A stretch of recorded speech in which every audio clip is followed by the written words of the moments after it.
앞서 보신 것처럼 주식시장은 갑작스런 추락과 개미들의 손실, 그리고 레버리지 ETF 도입 책임 공방으로 어수선합니다. 그럼 부동산 시장은 괜찮은가요? 이재명 대통령은 집값을 바로 잡을 듯 자신만만했는데 지금까지의 성적표를 보면 낙제점입니다. 집값 폭등기였던 문재인 정부 때의 상승률을 뛰어넘었기 때문입니다. 다들 공급이 부족해 일어나는 현상이라는데도 이재명 정부는 지금도 규제에 힘을 주는 대책들을 내놓고 있습니다. 허유아 기자가 정리했습니다. 서울 아파트값 상승률 11%.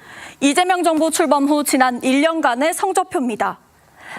집값 폭등기로 알려진 문재인 정부 때는 출범 1년 동안 8.2% 올랐는데 이보다도 높은 수치입니다.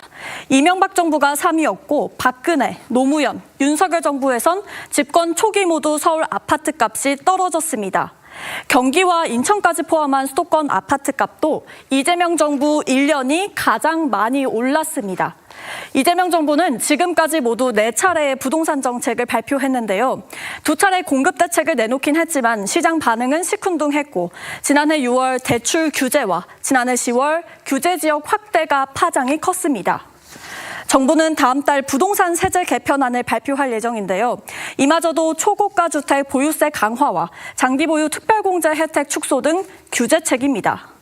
공급을 늘리고 대출 규제를 풀어달라는 요구와는 다소 엇나간 행보라는 지적이 나오는 이유입니다.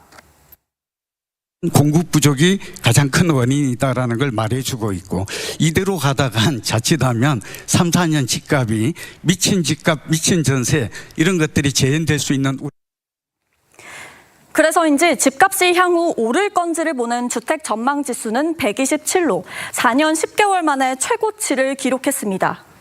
이재명 대통령은 부동산 정상화가 주가 5천 달성이나 계곡 정비보다 쉽다고 말한 적이 있는데 지금까지는 성과를 내지 못하고 있는 모양새입니다. TV조선 허유아입니다.